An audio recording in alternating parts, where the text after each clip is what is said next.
I noticed there were issues with my folks, probably a little late.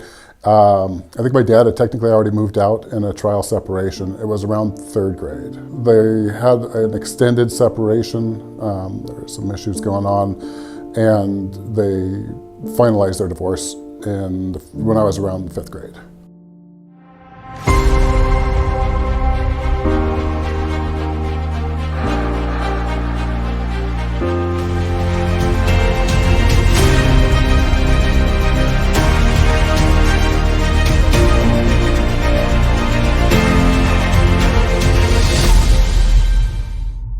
Hi, my name is JD, and this is my testimony.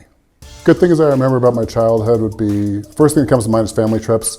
Things like fishing trips, going to Disneyland in the 70s, sort of getting away from the routine and having focused time together. How did you feel when your parents filed for divorce? Is it wrong to say relieved? Because I kind of did feel some relief there. Even when the result of a situation isn't what you were hoping for or what you wanted or even what was right, sometimes there's some relief and solace and just something being concluded and having closure from it. Even though God was absent from my thoughts, I wasn't absent from His. As I look back, I can see that clearly. So in my late 20s, I was working two jobs. I was a bartender and I was a part-time job as a loan officer. And I learned pretty quick that I wasn't going to be a good loan officer. But I was exposed to appraisal reports and got interested in that field. A friend that I worked with, she's pointed me in the direction of Mike Brunson and told me that if I was going to look to go into that industry, that he would be a good person to do that with. Well, it's funny, Mike was just a few years older than me, but he was already established in the industry, already married, seemed much older than I was at the time, still does. So a month or so after meeting Mike, he invited me to church. He actually asked, before he did that, he asked me about where I was spiritually and actually seemed interested. He was an ethical person to work with. And what I was learning is in that field, that was sometimes rare. So about a month or so after we met, he actually asked me about where I was at spiritually. There wasn't any kind of like a hard sell. He told me where he was at. He was upfront about his faith, but not perfect, but he owned his mistakes and he was authentic. So eventually, just being together, working together, we formed friendship. I'm dying here.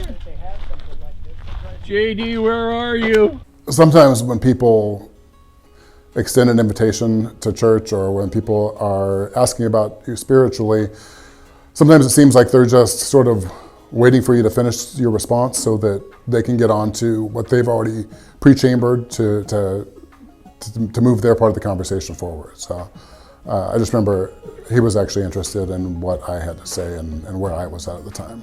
I don't remember the first service specifically. I don't, the whole process just sort of felt right. I was dating my now wife Karen at the time, so we started going to church together. So as I was going to church and as we were attending the services, it did feel like every week the message was specifically written just for me. Eventually I realized that I was a believing Christ follower. I didn't have like a individual revolutionary moment. It just felt like I had always believed. It's C.S. Lewis describes it really well in The Great Divorce when the narrator is talking to his mentor. He describes it much better than I can, but he talks about looking back, you're going to look at it through the filter of either believing or not. And if you are, then it's going to feel like everything was always good. And if you aren't, it's going to feel like everything was always not. It was Mike's obedience to God which prompted me to take the next step to come to church. I had been invited before. We were on a path that I think that was going to happen no matter what, but because he was obedient and it really wasn't the obedience, it was that he was willing to form that relationship. So because Mike was able to take the time to form the authentic relationship, we were able to establish a trusting friendship. And that happened before he made the ask, before he invited me to church. What I really appreciate about the situation was that Mike took the time to get to know me first. We established a relationship and it was authentic and trusting. And then he invited me to church. And that's the advice I would give to other men when sharing the good news of Jesus.